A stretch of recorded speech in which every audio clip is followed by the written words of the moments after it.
Buenas noches a todos, bienvenidos a Fundación Casa de México en España. Soy Susana Pliego, directora de Cultura de Casa de México. Estoy aquí en representación de nuestra directora general, Jimena Caraza Campos, que desgraciadamente no pudo acompañarnos. Hoy tendremos la presentación del libro 500 años de la historia de la Ciudad de México. Concebido como un homenaje al abogado e historiador Guillermo Porras Muñoz, el libro que presentamos el día de hoy es una publicación colectiva que se une a las conmemoraciones de los 500 años del encuentro entre México y España. Bajo la coordinación del destacado abogado y jurista José Luis Soberanes y del joven doctor en Derecho Manuel Andreu Gálvez, 500 años de la historia de la Ciudad de México reúne colaboraciones de catedráticos e investigadores. En este sentido, se trata de una publicación de altísimo interés académico en el que el especialista encontrará aportaciones relevantes que abonan a la historia de una de las urbes más importantes del mundo. Pero también es un libro con vocación divulgativa. En sus páginas, el lector encontrará textos que son una invitación a conocer distintos aspectos en la historia de la capital mexicana. El recorrido que propone el libro sugiere un itinerario que comienza a finales del siglo XV y que llega a la actualidad. En él se abordan temas como la fundación y la distribución territorial de México Tenochtitlan, el surgimiento y posterior desarrollo urbanístico de la capital de la Nueva España, la creación de la utópica Santa Fe por parte del obispo Vasco de Quiroga, los desastres naturales que han afectado a la región, o hasta el poder legislativo de finales del siglo XX y principios del XXI. De la misma manera, 500 años de la historia de la Ciudad de México es una puerta abierta en la lectura de otras fuentes documentales, entre las que destacan precisamente las obras de Guillermo Porras Muñoz. Gran especialista en la Ciudad de México y en la Nueva España, Porras Muñoz fue el autor de algunos títulos imprescindibles en la historiografía de la urbe mexicana, entre ellos El gobierno de la Ciudad de México en el siglo XVI, El inicio de la Nueva España y Personas y lugares de la Ciudad de México, siglo XVI. Maestro y amigo de distintas generaciones, Porras Muñoz legó a los historiadores una recomendación fundamental: recurrir siempre a las fuentes originales o primarias. Gracias. Esta noche tenemos la presencia de María Castañeda de la Paz, Yolanda Blasco Gil, Tomás Pérez Bejo, Francisco Baltar Rodríguez, Carmen Loza Contreras y Manuel Andreu Gálvez. Gracias por acompañarnos esta tarde. Sin más preámbulo, porque no quisiera leer los currículums de todos, porque no vamos a acabar. Sean todos ustedes bienvenidos a nombre de nuestra directora y de todos los que integramos Casa de México. Es un honor para nosotros que presenten este libro aquí. Bienvenidos.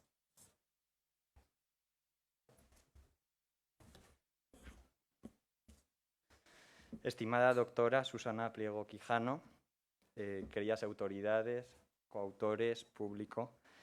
Bueno, yo quisiera en primer lugar dar las gracias a todos los que han hecho posible que se haya realizado este evento en un tiempo tan complicado con esto del coronavirus. También al director de UNSA por esta edición tan bonita que ha resultado y que, bueno, gracias a Dios, pues que nos hemos podido reunir hoy aquí. Entonces, en este sentido, significa mucho para todos nosotros y yo creo que incluso algo más para los que vivimos allá en esta ciudad, ¿no? Hacer una obra sobre estas características y sobre pues, algo que se ha convertido en parte de nuestra vida, ¿no? Los que vivimos allá. Pues un poquito, este libro es producto de la efeméride que hace unos meses, hace unas semanas, en agosto se cumplieron los 500 años de la fundación de la Ciudad de México y también, como ha comentado la doctora, coordinada por el doctor también José Luis Soberanes Fernández del Instituto de Investigaciones Jurídicas de la UNAM, auspiciada por la Universidad Panamericana y que cuenta con 20 colaboradores, entre historiadores, juristas, un arquitecto, que trata pues, desde el final de Tenochtitlan, pasando por los siglos XVI, que es el año de la efeméride de 1521, pero sobre todo pues, esos primeros años de arranque de la Ciudad de México, la etapa virreinal y finalmente el periodo independiente. Dicho lo cual, yo para un poco ganar un poco de tiempo en la presentación, voy a decir simplemente que, bueno, Cronológicamente, la doctora María Castañeda de la Paz, quien es investigadora titular de la Universidad Antropológica de la Universidad Nacional Autónoma de México, va a hablar sobre lo que fue el tránsito de la antigua Tenochtitlan hacia la Ciudad de México, los sectores ya de la Ciudad de México moderna, esa distribución. Su humilde servidor va a hablar telegráficamente sobre los siglos XVI y XVII de la Ciudad de México en tiempo de los Austrias, en tiempo de los Habsburgos.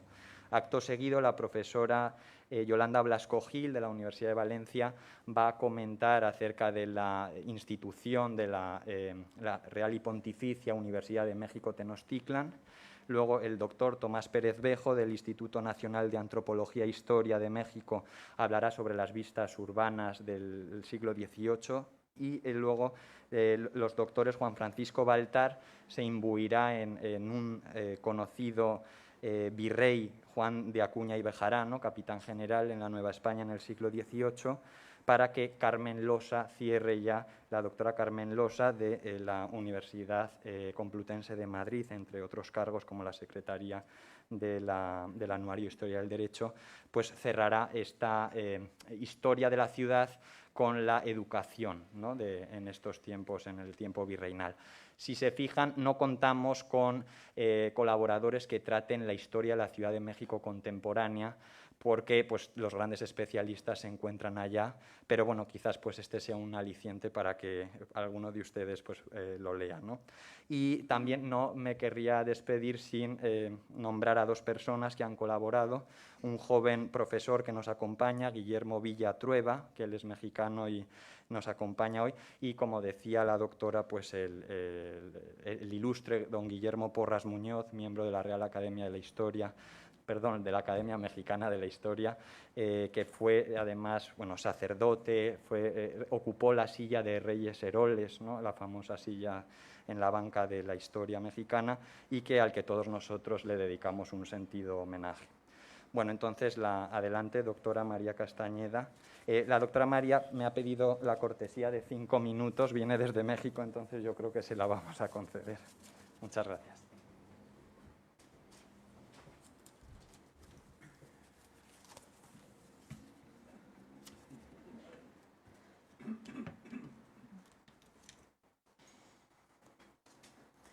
Buenas tardes a todos, muchísimas gracias por su asistencia y a la Casa de México por haber podido, hacer posible este evento. Uno de los aspectos más fascinantes de estudiar el siglo XVI es conocer de qué manera la nobleza indígena se legitimó ante su pueblo tras la debacle de la conquista y cómo se adaptaron al nuevo orden colonial. En este caso, en la tarde de hoy, me voy a centrar en la nobleza tenochca. Es decir, la que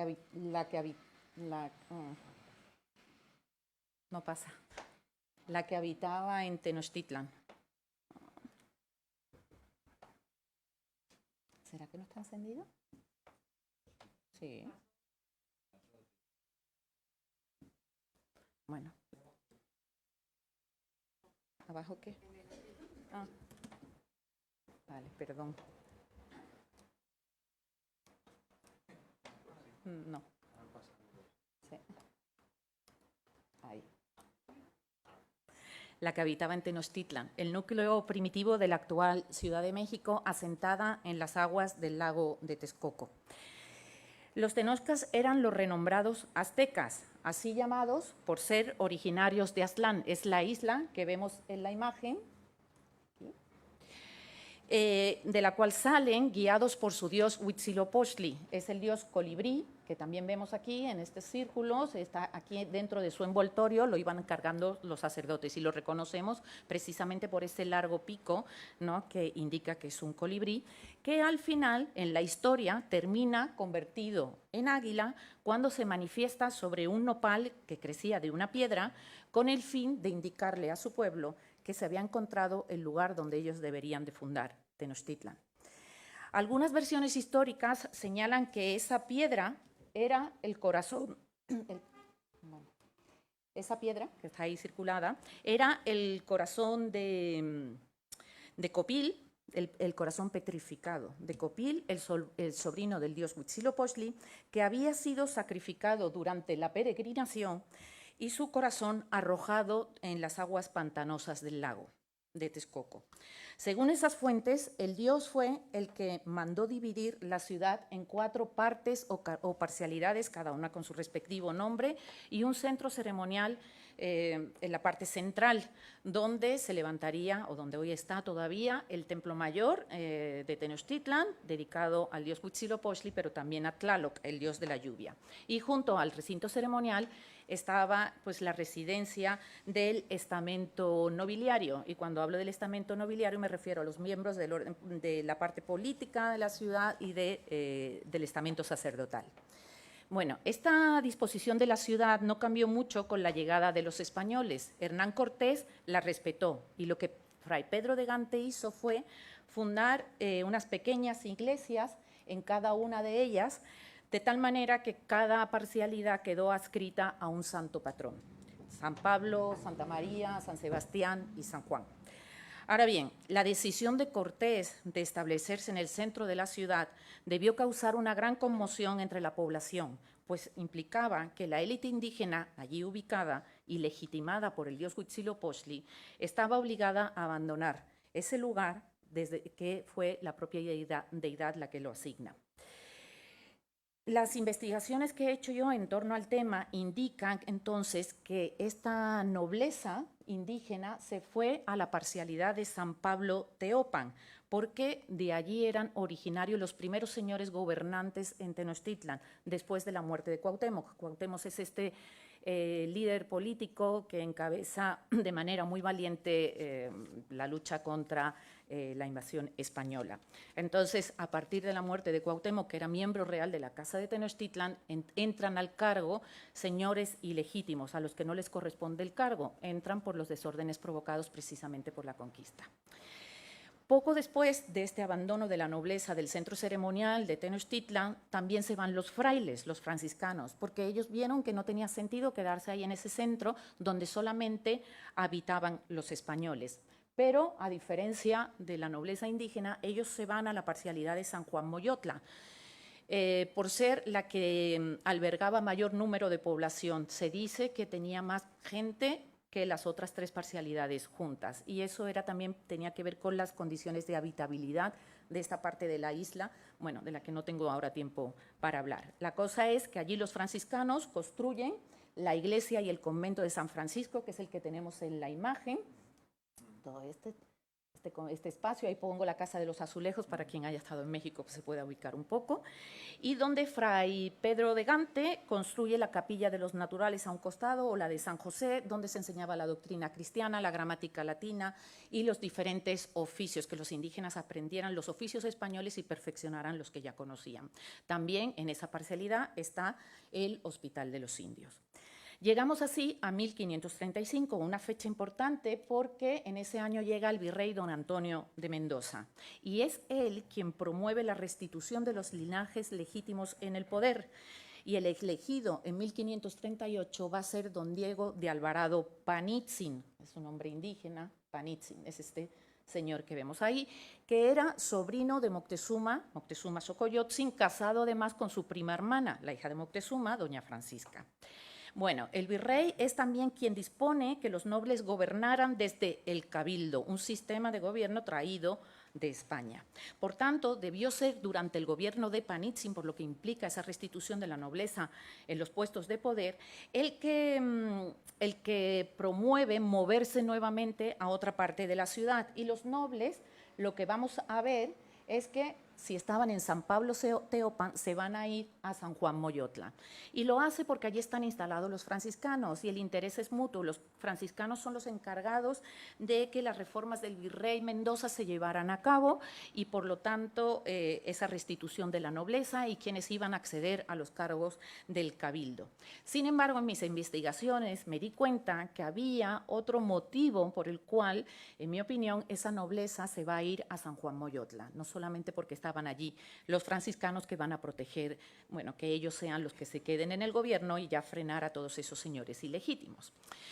Y eso me doy cuenta porque en 1538, justo cuando Panitzin es elegido en el poder, Fray Juan de Zumárraga estaba llevando a cabo una serie de investigaciones de carácter inquisitorial al ver que la idolatría no se conseguía erradicar. Gracias a esas investigaciones pude ver que Panitzin, o don Diego de Alvarado Panitzin, seguía organizado como en el tiempo prehispánico, es decir, iba rodeado de un séquito de nobles, de señores principales, no solamente del estamento político, sino también del estamento sacerdotal. Y no solo eso, llevaban consigo el envoltorio sagrado del dios Huitzilopochtli, todavía en 1538. El hecho de que llevaran el envoltorio sagrado del dios Huitzilopochtli que veíamos en la primera imagen, voy a ponerlo aquí, en esa investigación sale a relucir una pintura donde se representa cómo era ese envoltorio. Bueno, el hecho de que ellos lo tuvieran es fundamental porque en los rituales de entronización el dios en ese envoltorio era el que otorgaba el poder y la facultad para gobernar. Y eso explica por qué este señor, que todavía estaba muy apegado al pasado, iba con ese envoltorio y su séquito de nobles del estamento también sacerdotal. Bueno, entonces esto también parece explicar que sea Panitzin el que le toque buscar en la ciudad un lugar desde donde gobernar, pero un lugar que sea legítimo, que le dé la legitimidad suficiente frente a su pueblo para ejercer su cargo. El lugar elegido, entonces, es el centro de la parcialidad de San Juan Moyotla. El centro es donde está el mercado y el Tecpan. Tecpan es una palabra en náhuatl que significa palacio, donde se va a instalar el cabildo. Y en particular, donde está el mercado, era el barrio de Tlaxtongo. Y esto es porque si en el centro de Tenochtitlan ya dije que se había enterrado el corazón de Copil, el sobrino del dios Huitzilopochtli, el séquito de nobles del estamento sacerdotal que acompañaba a Panitzin tenía que saber que ahí, en el barrio de Tlaxtongo, se había enterrado su cabeza, como nos dicen algunas fuentes. Copil, como digo, era el sobrino del dios Huitzilopochtli y representaba una facción de peregrinantes de tenochcas que tenían la advocación a otro dios que se llamaba Xipe. Y no es fortuito que en este barrio, como señaló Carlos Javier González González, arqueólogo de Templo Mayor, hubiera un templo dedicado a esta deidad y que en tiempos prehispánicos, cuando el gobernante llegaba al poder, tenía que ir vestido de la deidad de Xipe para proclamarse gobernante. Es decir, estamos viendo que San Juan Moyotla era otro centro de legitimización del poder. Bueno, y eso es lo que explica que aquí se levantara ese palacio, ese Tecpan, que luego, bueno, se engrandece, se mueve de lugar, pero dentro de la propia parcialidad, donde se ubica ese cabildo, recobrando la nobleza tenochca algo de su antiguo esplendor. Y eso es lo que corrobora una pancarta que nos dice la investigadora Bárbara Mandy, que se desplegó en la fachada de este palacio en el año 1566 con un nopal en el que aparecían todos los miembros de la Casa Real de Tenochtitlan, remontándose hasta su fundador. No quiero decir que este sea el nopal, pero nos podemos imaginar ese nopal con esos personajes que son realmente los miembros de la casa o algo similar a esto. Y como señalaba también esta investigadora, a través de esta imagen lo que se estaba haciendo es subrayar la legitimidad histórica de sus residentes, que se remontaba a la fundación de la ciudad. Un nopal que también, en mi opinión, evocaba que los que allí estaban representados eran los del nopal de la piedra, o sea, los hijos de Copil, en cuyo barrio estaba enterrada su cabeza. Otro asunto interesante es otro de los símbolos de San Juan Moyotla, su santo patrón, San Juan. Este es Copil, San Juan, que se veneraba en la parroquia de esta parcialidad, San Juan de la Penitencia. Un punto controvertido en la investigación ha sido determinar si era San Juan Evangelista o San Juan Bautista. Parece que las fuentes españolas hablan siempre de San Juan Bautista, pero a mí siempre me llamó la atención el nombre de la parroquia, San Juan de la Penitencia. Y hay un cronista que nos dice que asociados a San Juan Evangelista, bueno, había una cofradía que pues, sus miembros salían en procesión el día de San Juan Evangelista y se mortificaban con la Santa Espina, por eso lo de la penitencia. Y bueno, ese asunto más el analizar algunos códices donde vemos que cuando los indígenas, porque esos códices están pintados por indígenas, van a referirse a la parcialidad de San Juan, lo que hacen es representar a San Juan Evangelista y lo hacen a través de la copa del veneno, de la que igual sale un dragón o una serpiente, que lo que viene a indicar es que la copa o el cáliz está envenenado.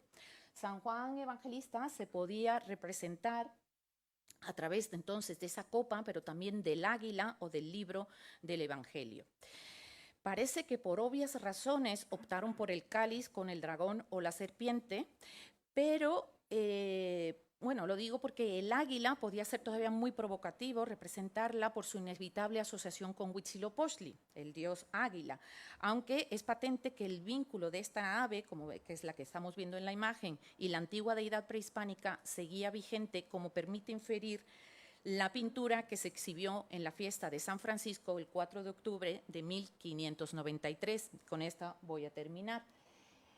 No es exactamente esta pintura, pero una muy similar, porque en 1593 en esa fiesta se dice que se exhibió un águila que habían hecho los tlacuilos son los pintores indígenas, los cuales representaron un nopal, encima del cual estaba parada el águila, y sobre esta, como a caballo, iba montado nuestro padre San Francisco. En este caso no es San Francisco, sino San Hipólito, el santo asociado con el día en el que se gana Tenochtitlan, el 13 de agosto de 1521. Y dice que pusieron esta imagen en el atrio, al pie de la cruz, y fue muy admirada. Y el predicador, Fray Jerónimo de Zárate, se refirió en el sermón al hecho de que San Francisco estuviera montado sobre el águila. No hay duda de que el águila, o sea, Huitzilopochtli,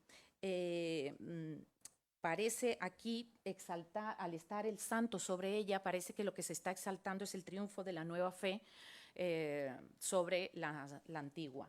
Sin embargo, bueno, la imagen es prácticamente la misma, el nopal, el águila, que la vemos aquí, en dorado, y arriba el santo, pero que en definitiva es una imagen que no se logra erradicar de la iconografía, como testimonia la bandera de México, donde precisamente lo que vemos es el águila, Huitzilopochtli, sobre el nopal, la piedra y el agua que evoca al antiguo lago de Texcoco. Muchísimas gracias.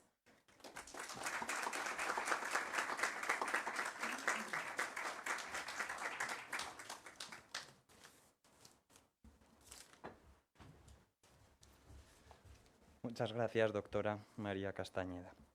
Bueno, yo les confieso que esta situación un poco me recuerda a la que vivió no hace mucho tiempo el doctor José Antonio Escudero, que en palabras suyas, pues yo me encuentro un poco en un dilema particular, porque soy a la vez ponente y moderador, entonces me tengo que moderar a mí mismo y además moderar a profesores que me han dado clase, ¿no? Entonces no sé con qué autoridad lo voy a hacer, pero bueno, sin entrar en todo este proceso Adelante.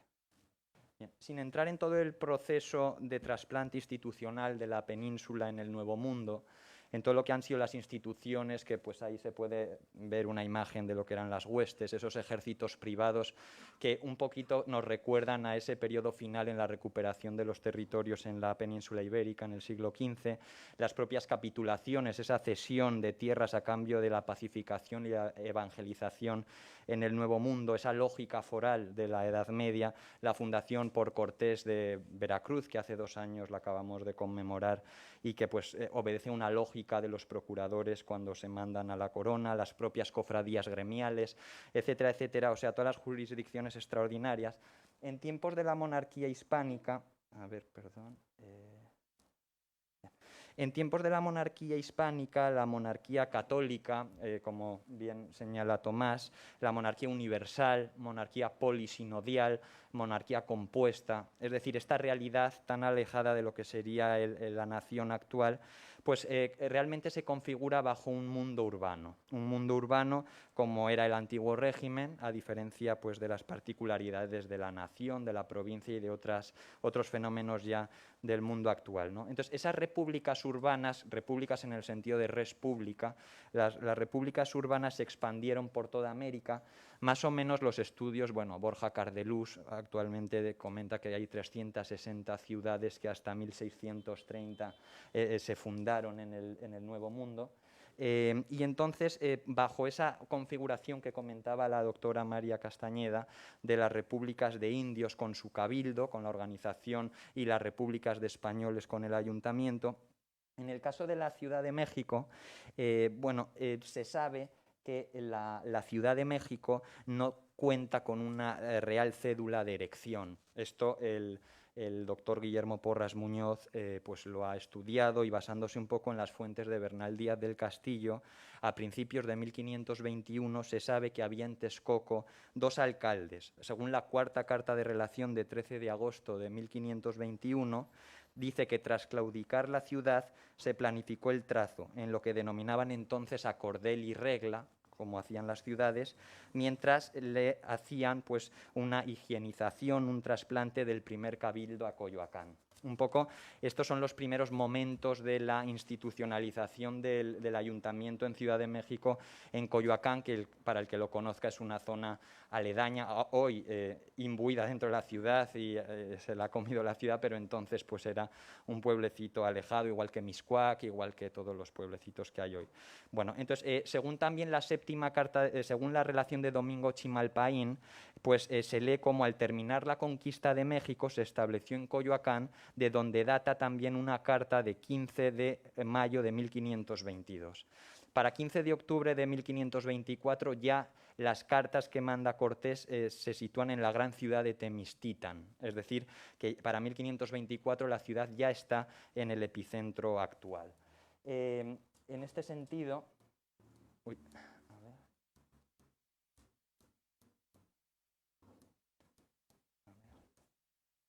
a ver si podemos pasar la imagen, por favor. Bueno, 1527 se instala la audiencia, 1535 se institucionaliza ya, como comentaba la doctora María Castañeda, el virreinato, y en 1548 se le otorga por real cédula el título de muy noble, insigne y muy leal ciudad de México Temistitan, ¿no? En tiempos ya de Carlos V. En esta primera centuria, vean que se fundan en toda América pues universidades. La de México es la tercera universidad más antigua de América, después de Santo Domingo y de Lima, 1551, y que en época de Justo Sierra, en el siglo XIX, se le cambió el nombre por la UNAM, por la Universidad Nacional Autónoma de México. Perdió esa categoría de la tercera universidad más antigua de América, pero es esa la que correspondería. Bueno, San Marcos en Perú.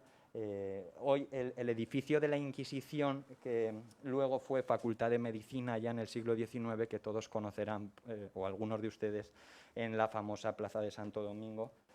Y luego, pues bueno, la Catedral de México, que en nada desmerece a las grandes catedrales de Europa, claro, con un arte que es el barroco americano, ya del siglo XVI en adelante. Las cúpulas son del siglo XVII, de la década de los años 60, pero bueno, tenemos, pues vean, el famoso arte y magnífico arte virreinal. Santa Fe de los Altos, que también se comentó, fundado por don Vasco de Quiroga, y esa integración del mundo indígena alrededor de la ciudad, con todas las circunscripciones que ha comentado ya la doctora María Castañeda. Las órdenes religiosas, en el norte se encontraban los dominicos, en el sur los agustinos y en el oeste los franciscanos. Bueno, en esta primera centuria de vida se dio paso al espacio abierto.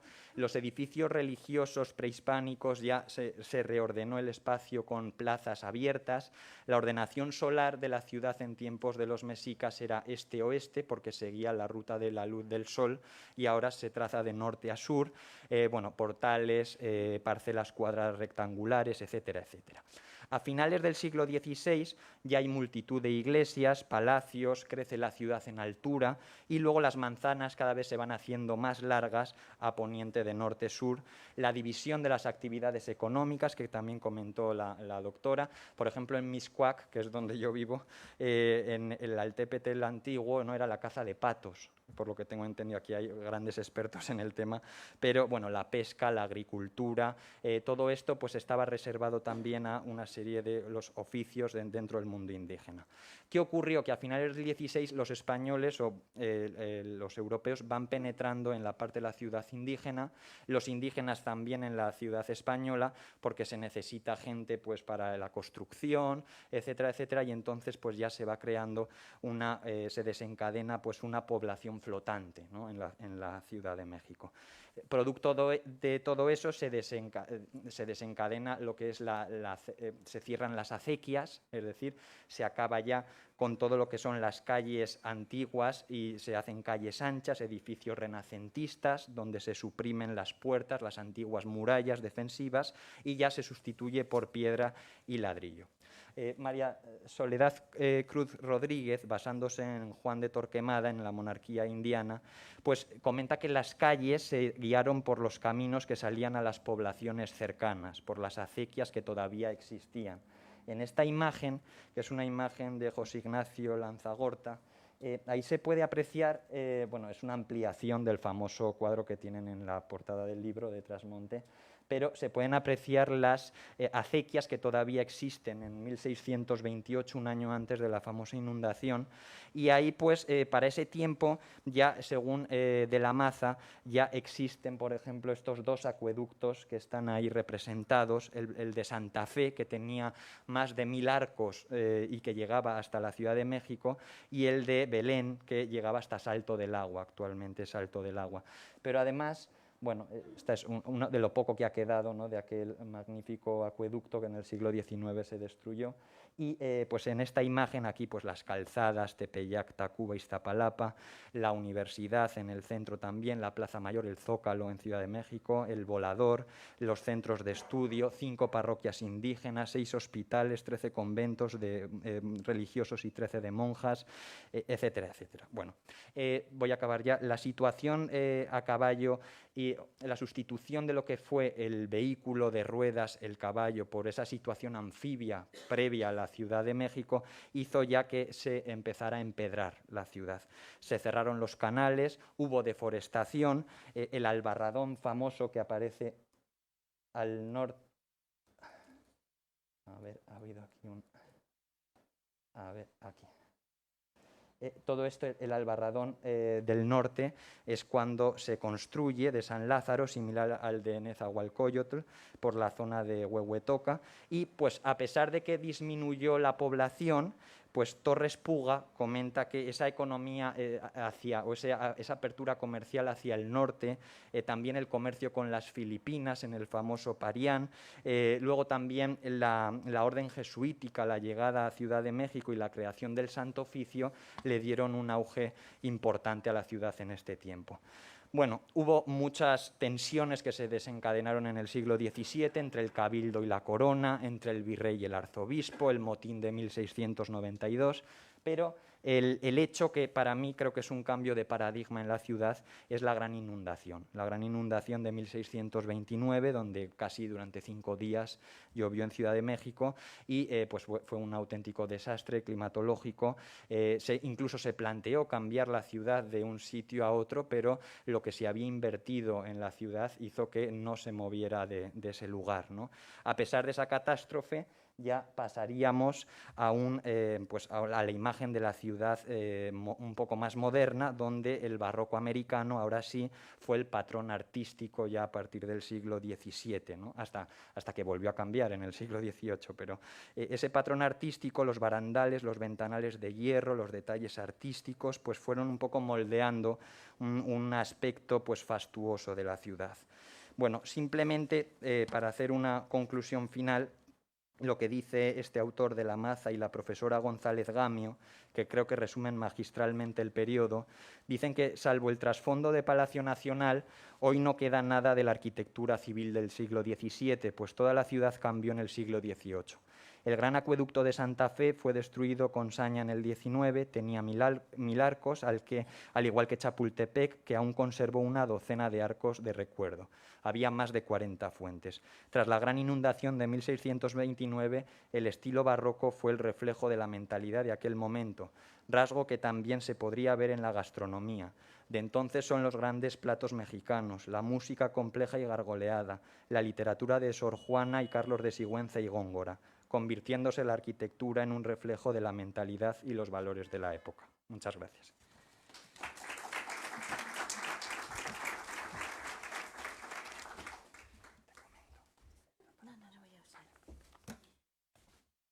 Buenas tardes y gracias. Cuando recibí la invitación para participar en el libro 500 años de la historia de la Ciudad de México, en homenaje a Guillermo Porras, gran historiador de la Ciudad de México en el siglo XVI, pensé en el profesor mexicano Armando Pavón para tratar el tema de los orígenes municipales de la Universidad de México. Esto es, estudiar el papel que desempeñó el Cabildo de la Ciudad de México en la creación de la universidad. Y así lo hicimos, en colaboración. Ello enlazaba al estudio general novohispano con una tradición europea centenaria, pues como sabemos, las universidades surgieron en Europa y fueron un fenómeno urbano. Siempre se asentaron en las ciudades. Una de las más antiguas es la Universidad de Bolonia. Allí aparecieron maestros que pronto atrajeron estudiantes de diferentes partes, no solo de la península itálica, sino de distintas regiones de Europa. La presencia de este grupo social dinamizaba la economía de la ciudad. La comuna o municipio, para asegurarse la permanencia de estos maestros y estudiantes, se hizo cargo del financiamiento del profesorado. Surgió así el modelo de universidad municipal. Este modelo puede advertirse en estudios generales del antiguo Reino de Aragón, como Valencia, donde el municipio también se hizo cargo de la universidad. Pues bien, en el Nuevo Mundo y en la Ciudad de México, tras la caída de Tenochtitlán en 1521, comenzó a pensarse en la conveniencia de crear una universidad. Una primera propuesta muy temprana, por cierto, fue del contador Rodrigo de Albornoz. Tuvo lugar en 1525, a 4 años del triunfo de Hernán Cortés. Su intención era conocer la capacidad intelectual de los jóvenes mexicas. Esta propuesta no se concretó. Lo que sí prosperó fue un colegio para hijos de la nobleza indígena. Fue promovido por Diego Ramírez de Fuenleal e inaugurado por el obispo Zumárraga el 6 de enero de 1536. Se trataba del Colegio de Santa Cruz de Tlatelolco. El primer obispo de México, Fray Juan Zumárraga, fue el que planteó la necesidad de contar con una universidad, y su propuesta es la primera que tuvo eco social, tanto en la corte como entre los miembros del Ayuntamiento de la Ciudad de México, representantes de los conquistadores. A fines de 1536, cuando el Colegio de Tlatelolco no había cumplido aún un año de vida, formuló la primera solicitud de creación de una universidad. No pensaba tanto en un espacio para la enseñanza como en un centro de consulta. Su objetivo era que los doctores universitarios orientaran la evangelización, pues con frecuencia, decía, en estas tareas se generaban dudas y se cometían errores. Sin embargo, su solicitud fue incluida en un documento donde se manifestaba en contra de la introducción de esclavos a la Nueva España y también se quejaba de los malos tratos que algunos encomenderos tenían para con los indígenas. Por estas razones, el Ayuntamiento de la Ciudad de México se opuso al documento del obispo, sin conocer con precisión su contenido. De esta manera, el Ayuntamiento se opuso a la primera solicitud de crear una universidad en México. En la Corte, el documento del obispo se entendió como si estuviera pidiendo la transformación del Colegio de Tlatelolco para la nobleza indígena en una universidad para los mismos jóvenes. La reina pidió informes al virrey Antonio de Mendoza. Mendoza siempre tuvo simpatía por el Colegio de Tlatelolco, pero escuchó al ayuntamiento de la ciudad. El ayuntamiento comenzó a desarrollar su proyecto universitario bajo el argumento que Carlos V ya había tenido una deferencia con los indígenas al concederles el Colegio de Tlatelolco y, en cambio, no había tenido un trato similar con aquellos que habían ganado las tierras novohispanas para él, es decir, con los conquistadores y sus hijos. El virrey entonces decidió no apoyar la propuesta del obispo y, en cambio, estuvo de acuerdo en impulsar el proyecto del Ayuntamiento de la Ciudad de México. Carlos V trató de conciliar la propuesta del obispo con la de los conquistadores y les propuso unir esfuerzos para construir un edificio que albergara las escuelas. El obispo Zumárraga se dio a la tarea de hacer ese edificio y Carlos V aprovechó el nombramiento de un arcediano para la catedral, al cual le encargó que comenzara la enseñanza de teología. El ayuntamiento no parece haberse sumado a este proyecto, en cambio siguió con su propuesta universitaria. Las diferencias se acusaron cuando en la Nueva España se supo que el rey estaba preparando unas leyes que atentaban contra las encomiendas. Eran las que a la postre conocemos como leyes nuevas, expedidas en Barcelona el 20 de noviembre de 1542. El contenido de las leyes nuevas se conocía en la Ciudad de México desde tiempo atrás. Por tal razón, el municipio decidió reunirse para preparar una respuesta. La ciudad terminó su texto el 28 de noviembre del mismo año de 1542, casi al mismo tiempo que se expedían las leyes nuevas. Cronológicamente, solo los separan 8 días. Sin embargo, ambos documentos eran radicalmente diferentes. Las leyes nuevas tenían como objetivo reducir el poder de los encomenderos. Ordenaban quitar las encomiendas a quienes fueran culpables de malos tratos, pasar a la administración real aquellas que quedaran vacantes y no conceder nuevas encomiendas. Por el contrario, la Ciudad de México buscaba afirmar el poder de los encomenderos. Para ello, solicitaba la perpetuidad de las encomiendas. Decía que si la población indígena quedaba definitivamente en manos de los conquistadores, estos tendrían menos presiones para explotarlos y, por el contrario, buscarían no solo su preservación, sino su multiplicación. Con ello, los indígenas, entregados a perpetuidad de los españoles, serían bien cuidados y tratados. Además, el ayuntamiento de la ciudad pedía más cosas. Una de ellas era la universidad. La querían como el centro de formación para sus hijos. Los conquistadores pensaban que con la educación recibida, sus descendientes podrían hacerse cargo del gobierno de la Nueva España. Este punto era verdaderamente crucial. En el proyecto del Ayuntamiento de México, aquellos conquistadores convertidos en pobladores llegaron a pensar que con la educación universitaria podrían ocupar el gobierno de la colonia. Y si agregamos que con las encomiendas perpetuas también controlaban a la población indígena, podemos preguntarnos qué lugar le quedaba al rey y a la corona en el Nuevo Mundo. Las leyes nuevas y el documento de la Ciudad de México eran expresión de la confrontación que estaba teniendo lugar entre la corona y los conquistadores. La corona trataba de controlar a sus súbditos peninsulares en las Indias y estos buscaban la mayor libertad posible. A partir de 1542 y hasta 1550, los procuradores de la Ciudad de México negociaron lo más posible en la corte. Revirtieron los artículos más polémicos de las leyes nuevas, pero el rey tampoco cejó en la reducción de las encomiendas y, sobre todo, introdujo a los corregidores, funcionarios reales que comenzaron a administrar el trabajo indígena. En estas negociaciones, los procuradores consiguieron algunos logros menores y la universidad fue un tema que se trató en diversas ocasiones. El rey daba largas pidiendo informes, pero sin resolver nada. Así llegó el año 1550, cuando parece haber terminado el trabajo de los procuradores. La universidad, impulsada por el ayuntamiento de la ciudad, no se había conseguido. Entraron en escena nuevos promotores, franciscanos y dominicos. Veían crecer a numerosos jóvenes españoles que no encontraban un futuro en la Nueva España.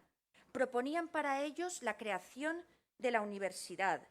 En la educación universitaria, los frailes veían una salida para esos jóvenes españoles que no estaban muy entusiasmados con el trabajo físico. Sus padres habían ganado la tierra y ellos no se sentían obligados a trabajar en el campo, en las minas o en el comercio, así fuera en puestos de dirección o administración.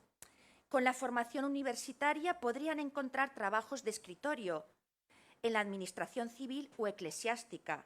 El virrey Mendoza también buscaba maestros y escribía al rey ofreciendo la donación de unas estancias de ganado para financiar al estudio general. Pero Carlos V no daba una resolución definitiva, solo pedía informes. En el último momento, ya en 1551, a la corte y ante Carlos V se presentó Fray Tomás de San Martín, fraile dominico que había participado en la pacificación del Perú. Pero no iba solo, iba acompañado de la Gasca, el pacificador del Perú. El dominico pidió una universidad para la ciudad de Lima y el emperador la concedió en mayo de ese año. Es posible que esta resolución influyera en la autorización para erigir la Universidad Novohispana. En esta última etapa no parece haber desempeñado un papel relevante el Ayuntamiento de la Ciudad de México. Sin embargo, su proyecto fue el que en buena medida se impuso. La Universidad de México abrió sus puertas el 3 de junio de 1553 y aunque esas puertas siempre estuvieron abiertas para todos los súbditos libres del rey, incluida la población originaria, debemos decir que los principales beneficiarios fueron los hijos de españoles. Muchas gracias.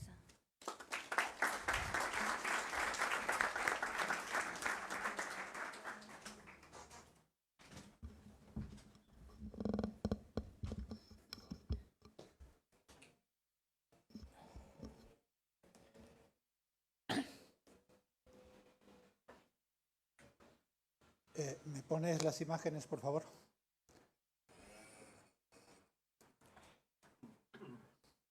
Hola, buenas tardes a todos. Nos han dicho que tenemos 10 minutos, entonces voy a intentar atenerme a los 10 minutos, pero no quiero, a pesar de eso, pasar sin darle las gracias, por un lado, a Manuel Andreu por la coordinación del libro y por la invitación a este acto, por otro lado, a la Casa de México y a Susana. Siempre es un placer volver aquí porque uno se siente como en México, entonces es como si uno no hubiese hecho el viaje del Atlántico. Es complicado hacer una presentación de una parte de un libro que finalmente es un capítulo solo del libro, en el cual yo me ocupo del siglo XVIII. No quiero hacerles un resumen de lo que cuento en el libro, pero sí me gustaría centrar mi intervención en dos cosas para darle un poco las ganas de leer mi capítulo en concreto y de leer el libro, ¿no? Por un lado, tiene que ver con la situación peculiar de la Ciudad de México en el siglo XVIII.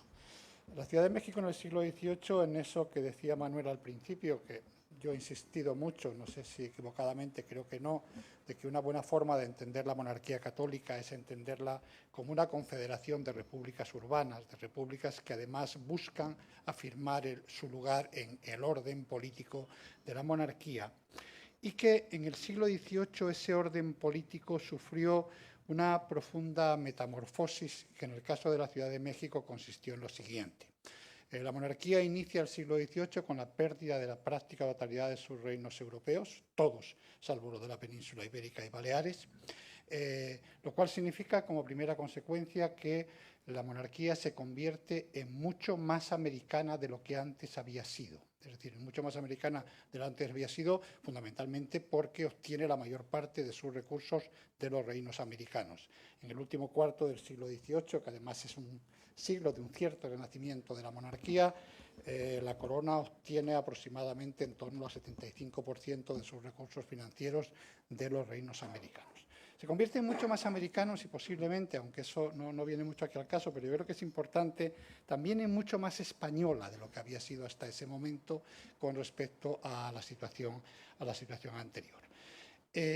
Pero además de eso, de convertirse en mucho más americano, yo creo que ahí habría que decir que se convierte en tan americana que se convierte posiblemente en la primera estructura política de carácter euroamericano de la historia de la humanidad, la primera y la última, es decir, no ha habido un imperio con un carácter euroamericano como el que tuvo esa monarquía y, desde luego, mucho más de lo que ninguna de las otras monarquías europeas lo fueron. Es decir, ninguna dependió tanto de sus recursos americanos como la monarquía, ya digo, a partir del siglo XVIII. Además, se produce un reequilibrio dentro de los propios reinos americanos. A lo largo del siglo XVI y siglo XVII había habido una especie de competencia entre los dos grandes virreinatos americanos, que eran el del Perú y el de la Nueva España, y sobre todo entre sus ciudades capitales. Una competencia que, desde luego, en el siglo XVIII se zanja definitivamente del lado de la Nueva España y del lado de la capital de la Nueva España, que es la Ciudad de México, fundamentalmente por un motivo, porque el Bajío novohispano, ese territorio situado al norte de la Ciudad de México, se convierte en el mayor productor de plata del mundo y, por lo tanto, desplaza lo que había sido el otro gran recurso económico de la monarquía durante el siglo XVI y XVII, que había sido el Cerro Rico de Potosí. Esto convierte, de alguna manera, a la Ciudad de México en una especie de submetrópoli imperial. Una especie de submetrópoli imperial que en un mapa geopolítico de la monarquía habría que situarlo no como estamos acostumbrados a ver el mapa del mundo, con el Atlántico en el centro, sino con América en el centro, con una Ciudad de México en la cual confluyen, por un lado, el comercio con Europa y el comercio con Manila, que es un asunto muy importante porque el comercio con Manila no es el comercio con Manila, sino que el comercio con China. Es decir, la plata novohispana se convierte en la moneda fundamental de comercio con China. Para que ustedes se hagan una idea, a partir de mediados del siglo XVIII, las monedas fabricadas en la ceca de la Ciudad de México, que no son pesos, que pesos es lo que habitualmente se cuenta, pero lo que fabricaba la ceca de la Ciudad de México eran reales de 8, no pesos, sirven para pagar impuestos en China simplemente con que el emperador les pone un cuño con las letras del emperador. Es decir, o sea, se convierte, digamos, en una especie de dólar de la época, por decirlo de alguna manera. Entonces, esto ubica, ya digo, a la Ciudad de México en un papel claramente geoestratégico con respecto a esa estructura imperial. Yo lo diría de una forma muy sencilla, no es una frase mía, es de un historiador norteamericano, pero se convierte en el corazón económico de la monarquía, es la Ciudad de México, sobre todo a través, además, de una institución muy particular, que es el Consulado de Comerciantes de la Ciudad de México, que viene a ser un poco casi como una especie de el gran centro financiero del mundo, tanto a uno y otro lado, del Atlántico. Y digo a uno y otro lado del Atlántico porque, insisto, controlan el comercio con la ciudad de Manila. A partir de ahí, lo que yo intento en el capítulo que escribo para este libro es mostrar cómo era esa Ciudad de México del siglo XVIII.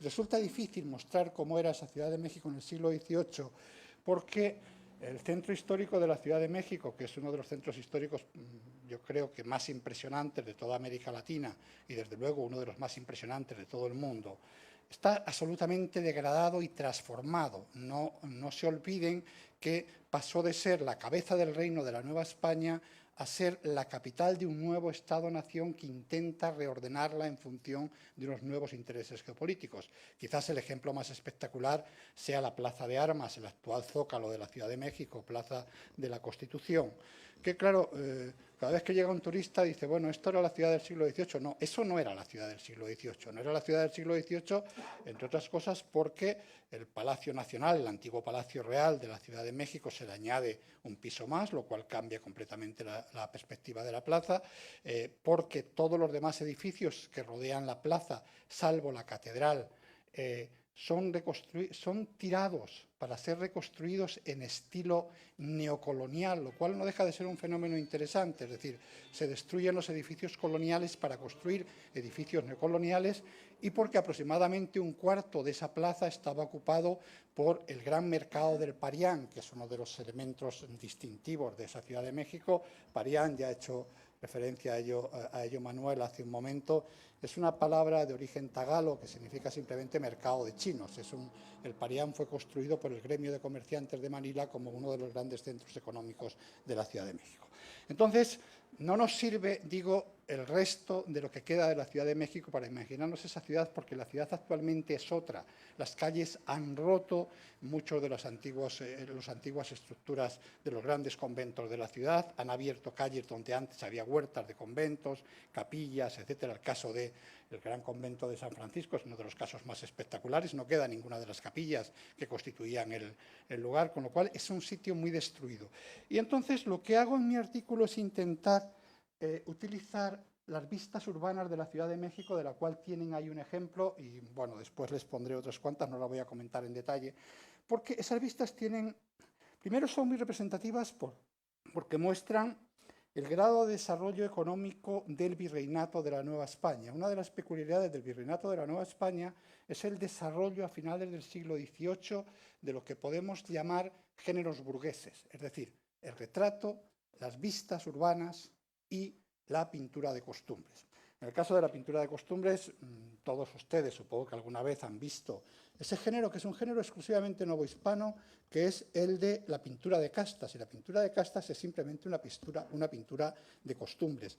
Digo que es exclusivamente novohispano porque es verdad que hay algunos ejemplos quiteños y peruanos, pero la verdad es que, primero, yo creo que tienen una directa influencia de la pintura novohispana. Y en segundo lugar, claro, los ejemplos quiteños son 4 o 5 series las que conocemos, frente a los 100 y pico series de pinturas de castas que conocemos en el caso de la Nueva España, con lo cual la verdad es que la comparación es prácticamente imposible de llevar a cabo, es decir, no tiene correspondencia. Estas vistas urbanas de la Ciudad de México, y es lo que me interesa aquí, no representan la ciudad física, sino la ciudad moral. Son alegorías barrocas en las cuales lo que se representa es la grandeza de la ciudad. En este ejemplo que tenemos aquí, que es una pintura de Villalpando, es una pintura muy interesante por varios motivos. Primero, esa parte que tienen ahí a la izquierda, donde aparece una carroza con tres parejas de caballos, solo los virreyes, como representantes del rey, tenían derecho a tener una pareja de caballos. Sabemos que es el virrey, y en este caso es el virrey Galve.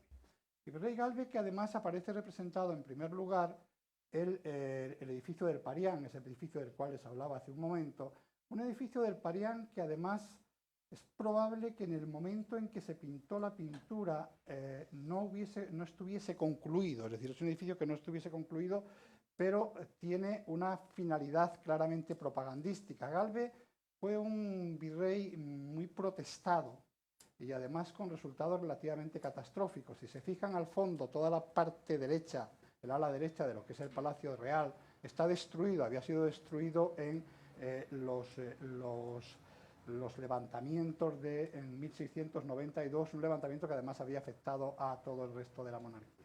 Lo cual, claro, lo que estaba firmando ahí es un poco lo único bueno que había hecho, era la construcción de este gran edificio del Parián que cumplía uno de los objetivos de la ciudad. Y ese objetivo de la ciudad, fundamentalmente, además de ser el orden político, era satisfacer las necesidades de los ciudadanos, cuanto más ricas mejor. Todas las obras escritas en el siglo XVIII que muestran la grandeza de la Ciudad de México, que cuentan la grandeza de la Ciudad de México, hacen hincapié en 3 cosas, y me parecen las 3 muy importantes. Una, hablan de corte, es decir, hablan de corte y recuerden una cosa, corte es fundamentalmente una definición jurídica. Según el Diccionario de Autoridades de principios del siglo XVIII, corte es el lugar en el cual vive el rey, sus consejos y la familia real. Obviamente eso no era así en el caso de la Ciudad de México, no vivía el rey, pero sí vivía el virrey, que era el alter ego del rey, es decir, por lo tanto, era una corte. Era una ciudad imperial, y es otra cosa que aparece sistemáticamente en el título, doblemente imperial por un lado, porque hacía referencia al antiguo imperio de los aztecas, de los mexicas, pero por otro lado porque le había sido otorgado el título de imperial por Carlos V, es decir, entonces era ese doble carácter imperial.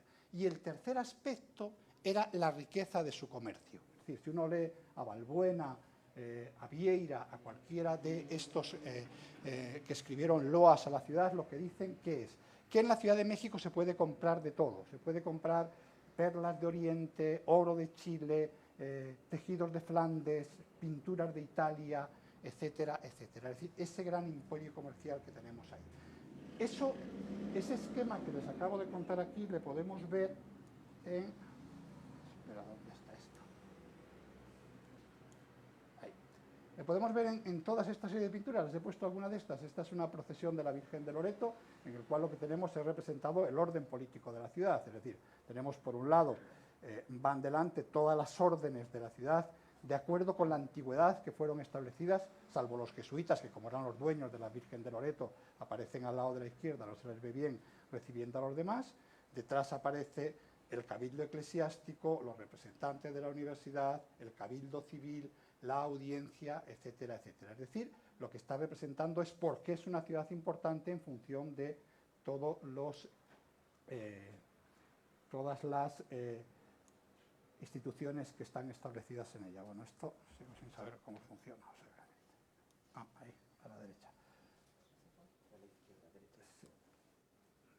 Perfecto. Bueno, esta es otra, en este caso es la inauguración de la Basílica de Guadalupe.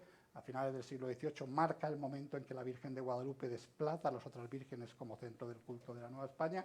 Tenemos exactamente lo mismo, es decir, no me voy a detener, pero es la misma procesión con todas las órdenes representadas ahí. Y me quiero detener un poco en esta, hay varias más, pero no quiero extenderme ya más.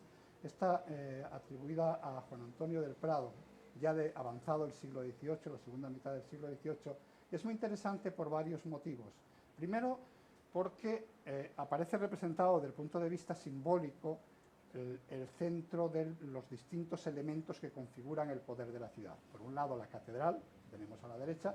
Por otro lado, lo que se ve en el primer plano son las almenas del Palacio Real, esa parte que aparece ahí, y en la parte de la izquierda está el cabildo, y al fondo está el portal de mercaderes y el Parián otra vez en una especie de estructura muy complicada. Y después, bueno, aparecen ahí en el centro la fuente.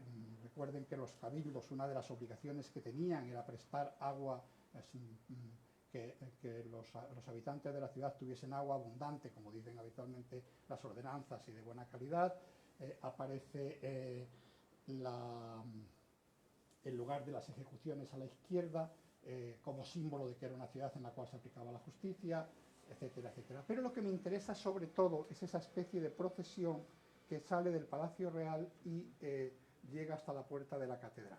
Una especie de procesión en la que otra vez más tenemos representado el orden político de la ciudad tal como se entendía en una ciudad virreinal de antiguo régimen. Lo que representa es la ceremonia de lo que se llamaba salir en público. Salir en público era el momento en el cual se recibían noticias del rey de España, y entonces el virrey salía en procesión para ir a la iglesia. Lo que tenemos en primer lugar a la izquierda es la carroza del virrey con los tres pares de caballos a los cuales únicamente él tenía derecho. Una carroza en la cual aparecen los tres principales poderes de la ciudad. Por un lado el virrey, que está sentado solo, te digo que es el alter ego del rey, por lo tanto la máxima autoridad. Sentados enfrente de él el corregidor y el oidor más antiguo de la audiencia, como representantes, por un lado, del poder de la ciudad y por otro lado, de la audiencia. Recuerden que la Ciudad de México era también capital de la audiencia.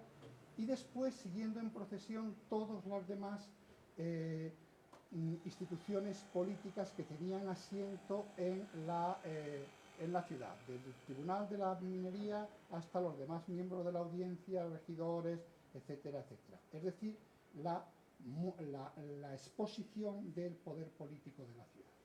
Esto, ya les digo, es un poco lo que me interesa ver en toda esta serie de pinturas que se desarrollaron a lo largo del siglo XVIII, que vuelvo a contar, no son pinturas de paisaje, son alegorías políticas que muestran el lugar que la Ciudad de México ocupa en el orden político de la monarquía. Esta es una extraña pintura que además se encuentra en la veleta. Bueno, ahora es que pasan a todas. Y por último, esto que tenemos aquí es el último ejemplo que les quería poner de una pintura de castas, en este caso representada en la Alameda de la Ciudad de México, otra vez con esa visión de la ciudad. Bueno, no ocupo más tiempo. Muchas gracias.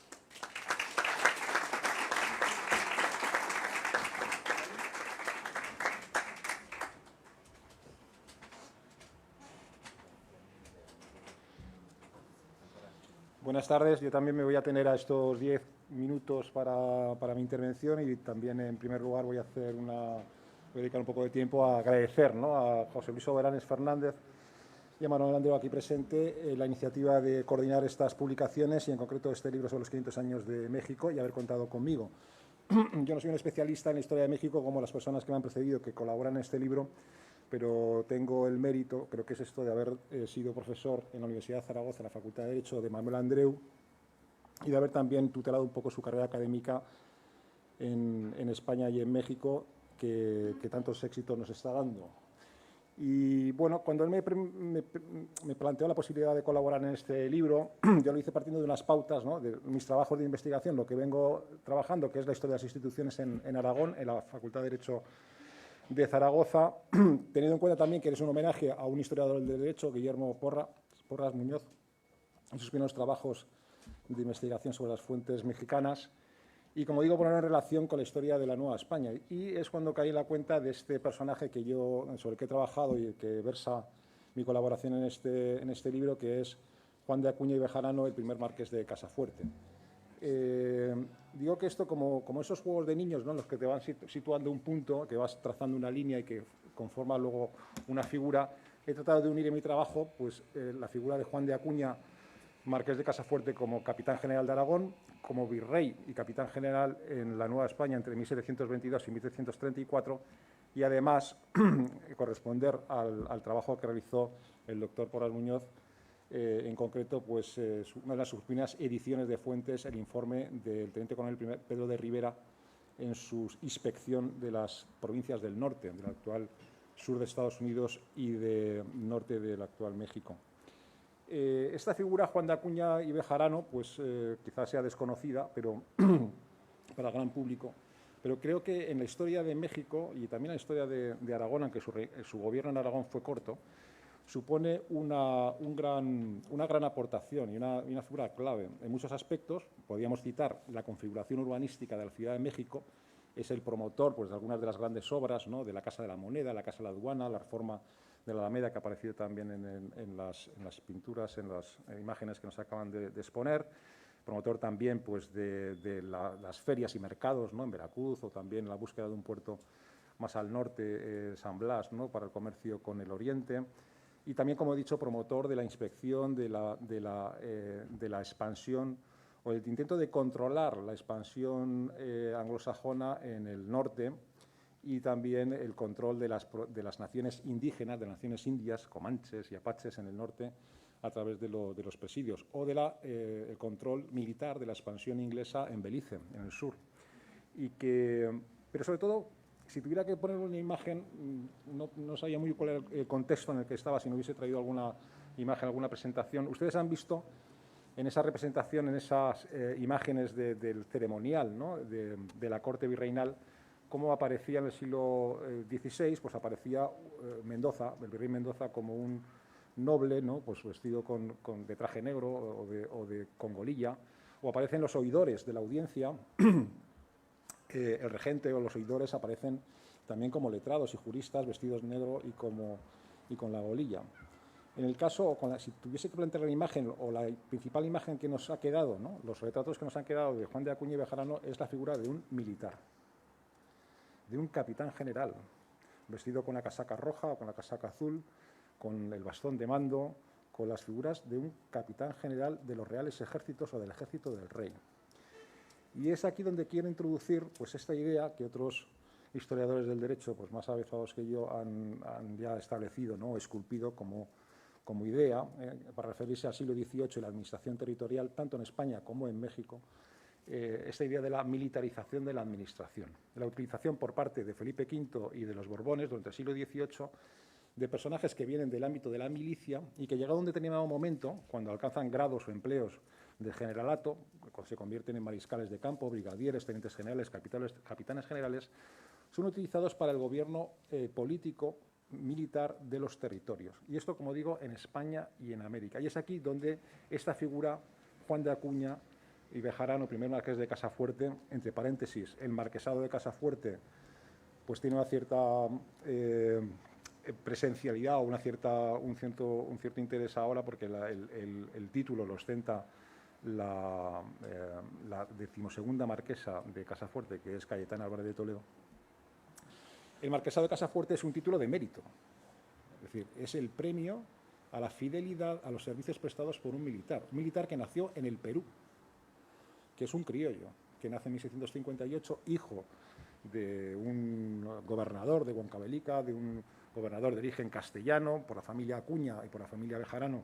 La familia Acuña es de servicio militar, de prestación militar, Bejarano eran comerciantes burgaleses, que muy pronto se traslada a la corte, a Madrid, y que bajo el auspicio de sus familiares, de su hermanastro, Íñigo de Acuña y Castro, marqués de Escalona, pues se introduce en la corte en el servicio de armas y formado como digo militar, que se brega en las campañas militares del reinado de Carlos II y sobre todo en la Guerra de Sucesión, donde por sus servicios en 1708 recibe el título de primer marqués de Casafuerte. No voy a hacer pues su cursus honorum y la relación de méritos militares, pero lo vemos en el año 1715 nombrado como capitán general en Zaragoza. Y eso es importante, porque en esos primeros 15 años del reinado de Felipe V y en el marco de la Guerra de Sucesión, en la que se ve en juego la continuidad de la nueva familia, de la nueva dinastía, los Borbones, se pone en marcha una serie de reformas de todo tipo, reformas de carácter militar, la supresión de los antiguos tercios por los nuevos regimientos de corte francés, ¿no? Incluso se introduce el fusil y los empleos de regimientos y los uniformes de inspiración francesa. La reforma de la administración central, esos antiguos consejos de los que todos hemos ido a hablar, el Consejo de Castilla, el Consejo de Estado, no desaparecen, pero en paralelo se va a crear una administración, se va a ir construyendo todo un entramado, una estructura administrativa que será la génesis de los ministerios, las secretarías de Estado y de Despacho. En 1704, la Secretaría de Estado y el Despacho de Guerra y Hacienda y la de todo lo demás, ¿no? El objetivo principal es ganar la guerra. La reforma del sistema sucesorio en el trono, la introducción de la ley sálica en contra, en defecto, de las leyes sucesorias tradicionales recogidas en las partidas en el derecho español. La reforma de la Hacienda, las reformas en muchos ámbitos que tienen como sentido, como finalidad, asentar en el trono, fortalecer la posición de un rey débil. Durante buena parte de estos primeros años de su reinado estuvo en el alero su continuidad como en el trono de España. Y en ese ámbito se plantea también la reforma en el ámbito de la Guerra de Sucesión y el vaivén, ¿no? El ir y venir de los sucesos militares. Una vez conquistada Zaragoza, a finales de 1710, la introducción de los decretos de nueva planta, de los que ustedes habrán oído hablar, en concreto el decreto de 3 de abril de 1711, en el cual se articula, dejando de lado otras consideraciones, se articula un modo de gobierno de los territorios, empezando por la Corona de Aragón, Valencia, luego Cataluña, Mallorca, que aparece como primera figura, como el alter ego del rey, un militar, un capitán general, un teniente general, que con plenos poderes, como jefe político, como jefe militar, como jefe incluso de los asuntos económicos del Real Erario y como presidente de la Real Audiencia, ejerce todos los poderes del rey en esos territorios. Y esto se ensaya, en primer lugar, en Aragón, en Zaragoza, a partir de 1711, y es clave el gobierno de Juan de Acuña y Bejarano entre 1715 y 1717. Ahí, en una serie de elementos y de cuestiones que no me da tiempo a tratar, pero se pone en juego cuál es la relación entre el elemento civil, los oidores de la audiencia, el regente, la audiencia, igual que en México, la audiencia de Zaragoza, la Real Audiencia de Zaragoza, y el capitán general como presidente de esa Real Audiencia. ¿Es una presidencia honorífica o es efectiva? El virrey, el capitán general, puede intervenir en los asuntos de gobierno, y en esta tesitura y en esta tensión que se produce en Zaragoza, en Aragón, durante estos 2 años clave del gobierno de Juan de Acuña, pues se decanta la decisión del rey, del Consejo de Castilla y de la Secretaría de Guerra en favor siempre, casi unánimemente, del capitán general. De Zaragoza, 1715-1717, Juan de Acuña pasó a gobernar en Mallorca, entre 1717 y 1722. Allí recibió el título de capitán, el empleo de capitán general. En Aragón era teniente general. Durante 7 años, entre 1715 y 1722, puso en marcha en Aragón y en Mallorca un modo de gobierno nuevo, un modo de gobierno en el que el capitán general es el presidente de la reaudiencia y tiene prácticamente todos los poderes como jefe político y jefe militar y también fomento económico en esos territorios. Ese modelo, a lo largo del siglo XVIII, se va a aplicar no solamente en la Corona de Aragón, sino también en otros territorios castellanos. En el año 1800, salvo Asturias, todas las reales audiencias, Extremadura, Sevilla, Galicia, Granada, todas están presididas por un capitán general. Hay un capitán general que es el presidente de la reaudiencia y que ejerce este mando político, además del mando militar. Y esto mismo es lo que traslada, en fin, no este mismo esquema, pero sí esta idea de un militar de alta graduación con un desarrollo, un empeño de servicio militar, un servicio de armas, con una prestación, unos años de fidelidad y de servicio de lealtad al rey, con un mando ejecutivo. Cuando desembarca en Veracruz y marcha camino de México, como era común, ¿no?, como era tradición, pues las localidades por las que atraviesa le van prestando regalos o le van recibiendo. El Cabildo de México le envía un caballo blanco y las llaves del rey, y él rechaza todos esos fastos, ¿no? Él es un militar, ¿no?, que se ha hecho en la carrera de armas, un hombre austero, un hombre sobrio, que va a poner orden en las finanzas de México, que va a contribuir, ¿no?, desde México a los gastos de mantenimiento del rey, a los gastos también, por ejemplo, del Palacio de la Granja en Segovia, en Madrid. Y con esa mentalidad, con esa fidelidad, servirá al rey durante esos 12 años, como digo, clave en la historia del virreinato, también clave en este modo de gobernar que hemos llamado la militarización de la administración. Se dice, el mando del virreinato y de la capitanía general era por 3 años, renovables. Él, como digo, a pesar de sus achaques, ¿no?, al final ya de su vida, gobernó México hasta el final de sus días. Las exequias, ¿no?, fúnebres del virrey, del capitán general, fueron pues un acontecimiento, este simbolismo y este ceremonial y esta imagen del poder, ¿no?, que son las ceremonias públicas, las procesiones, también se vio manifestada en el caso de las exequias del capitán general Acuña, Juan de Acuña y Bejarano, primer marqués de Casafuerte. Fue un modelo también para ceremonias posteriores, cuando moría en su ejercicio de su cargo un capitán general en México o incluso presidentes de la República en el siglo XIX.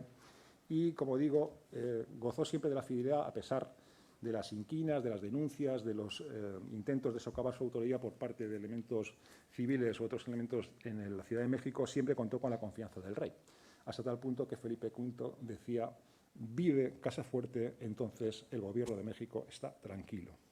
Esta es la herencia de este personaje, como digo, menos conocido en la historia de México, pero un gran virrey, un gran capitán general, tanto en este lado del Atlántico como en la Nueva España, y que he tenido oportunidad, gracias también pues, a la generosidad de Manuel Andreu, de conocer, de investigar y de acopiar información en el Archivo General de la Nación, donde hay abundante información sobre su gobierno en sucesivas estancias, en distintas estancias en México.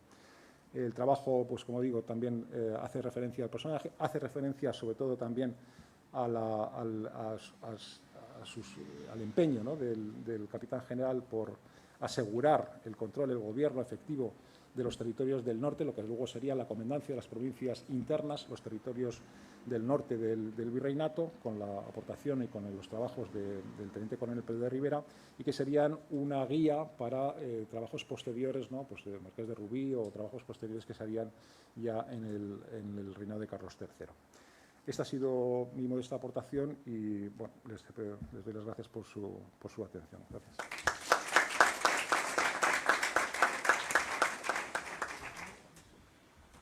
Buenas tardes. Como no puede ser de otra manera, quiero comenzar mi intervención agradeciendo primero a la Casa de México que nos acoja aquí hoy y sobre todo a los coordinadores de esta obra que nos ha permitido profundizar en la historia de México, de la Ciudad de México y desde una perspectiva pues absolutamente interdisciplinar. Yo soy historiadora del derecho y cuando me planteé colaborar gracias a pues la generosidad de los coordinadores en esta obra, pues tuve un problema. Yo había trabajado sobre las instituciones de gobierno mexicanas de la ciudad, entendía muy bien lo que eran las atribuciones del Cabildo Municipal, del Ayuntamiento, y había trabajado con los materiales del profesor Porras.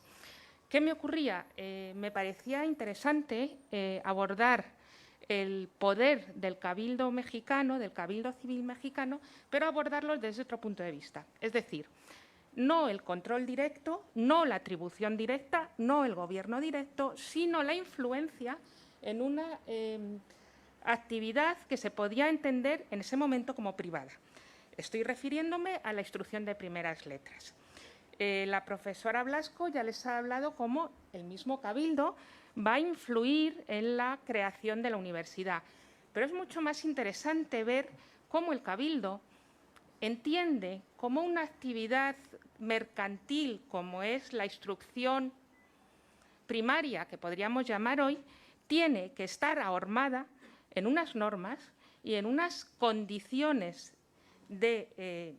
específicas para que se pueda dar con las garantías necesarias a los habitantes de México, a los súbditos de la Ciudad de México. ¿Por qué es así? Es así porque en la instrucción primaria, en este momento que nosotros en nuestra vida hoy la entendemos como un proceso tutelado y dirigido por el Estado, que se considera uno de los servicios sociales prioritarios que inexcusablemente debe atender, entonces no lo era. A primera vista no había nada más ajeno a la monarquía universal española, estoy hablando desde la fundación de México hasta la constitución del Estado mexicano en el siglo XIX, que la prestación de una educación popular de carácter estatal. Eso no se entendía así. Se estimaba que era una función de los eclesiásticos o, como mucho, de los particulares que, controlados por las autoridades locales, de alguna manera ponían las normas necesarias para que ese servicio se diera en las mejores condiciones posibles. Ahora bien, tienen que entender que esa aparente indiferencia, no solo de la ciudad, no solo del cabildo, sino, digamos, tirando por elevación del Estado moderno, era solo aparente. Desde muy temprano, la corona interviene directamente, interviene diseñando las líneas básicas de una legislación real general que se aplica a toda la monarquía peninsular y al otro lado del Atlántico. La actuación se entendía como la potestad del soberano para intervenir en todos los campos del gobierno para mantener la paz del cuerpo social. Es decir, el soberano tiene que beneficiar a sus súbditos. ¿Por qué? Porque la educación servía para hacer mejores artesanos. La educación primaria, estoy hablando de los conocimientos rudimentarios, como podrían ser la iniciación a la lectura, el conocimiento del alfabeto en algunos casos, ya de una manera, profundizando más en esa educación, la escritura y algo de gramática y nada más. Y, por supuesto, sin olvidar, siempre con los valores y tradiciones propias de la organización social imperante, un peso fundamental de la formación religiosa, que se transmitía, como siempre, en esos años, vía oral y con un carácter muy rudimentario, ¿vale? Por tanto, ese marco normativo general de la monarquía universal, trasladado al ámbito de la Nueva España, trasladado a la Ciudad de México, era un ejemplo del complejo entramado que las atribuciones del Gobierno a mí me permitían ver y que podía entender desde el punto de manera que el Cabildo poseía todos los instrumentos normativos que permitían controlar esa educación primaria. ¿Cómo? A través de las escuelas de primeras letras y escuelas pías. Evidentemente, yo he trabajado en un ámbito temporal muy amplio y también la evolución de los contenidos y de los sujetos educativos estaba siempre en sintonía de los cambios sociales, políticos y económicos que se estaban dando, especialmente en el siglo XVIII. ¿Por qué? Porque con la Ilustración se acentuó sensiblemente este intervencionismo y se puso foco en la alfabetización popular para lograr esos ideales del reformismo, que no eran otros que lograr súbditos más capaces, más industriosos. La transformación paulatina de esa tutela en una acción definida de la educación se intensifica cada vez más, tanto por las presiones culturales que se estaban produciendo en ese momento, como también por razones religiosas, incluso, y tendríamos que trasladarnos a otro ámbito, por el pietismo en los países protestantes. Bien, por tanto, yo he abordado este trabajo desde esa perspectiva. Para mí, en ese momento, entendiendo la instrucción como una actividad mercantil, un arte que los cabildos debían fiscalizar, debían ponerse una estructura normativa. Esa estructura normativa la conocemos, pero además esa estructura normativa tiene una particularidad que es exactamente la misma a uno y a otro lado del Atlántico. Me dirían ustedes, no, los cabildos tienen una amplia,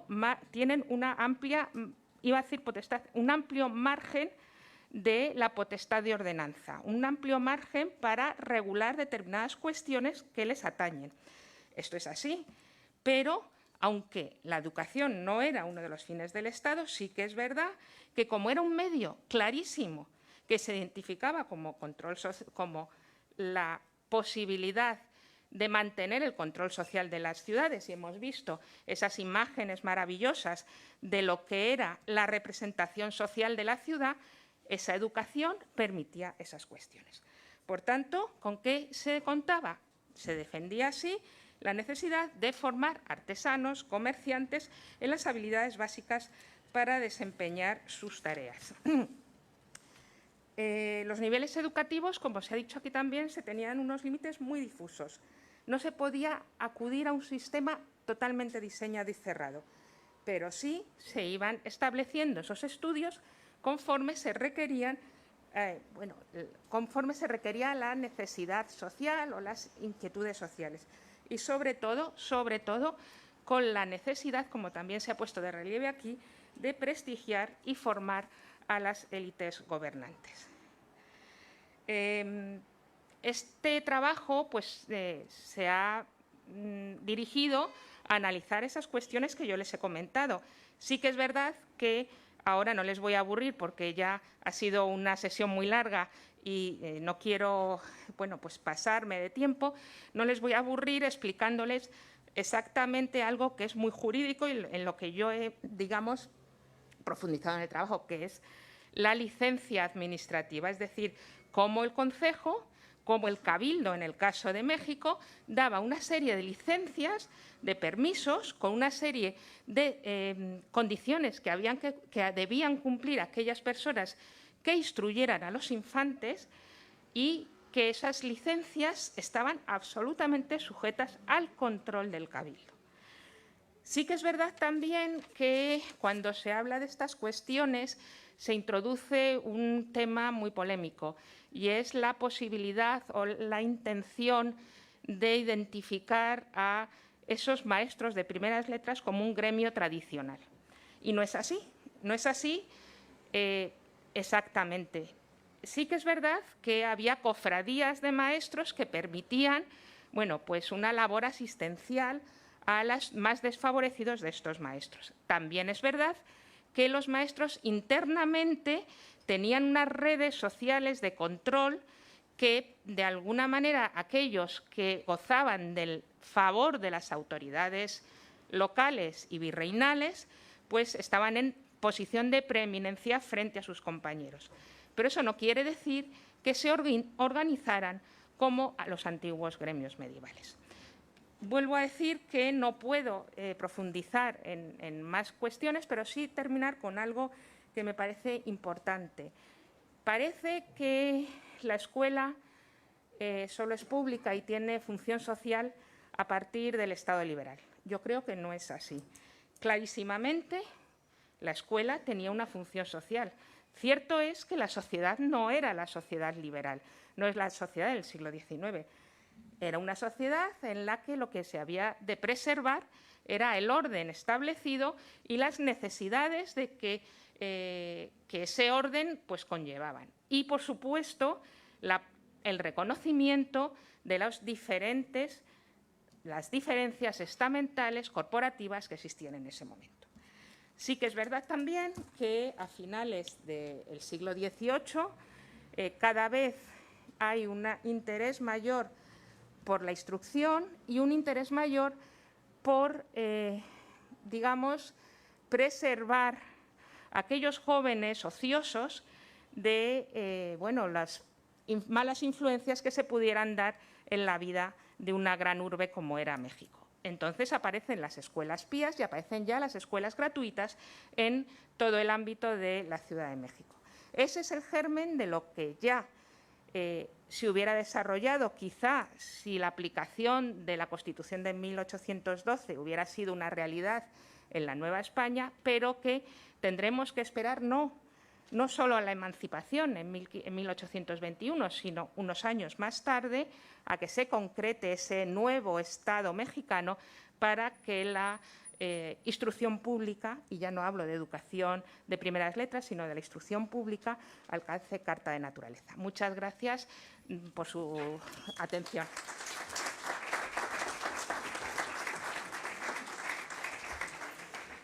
Bueno, pues muchas gracias a los coautores por estas importantes aportaciones multidisciplinares, a la doctora Pliego, a la institución Casa de México y al público asistente por el interés que han mostrado. Muchas gracias.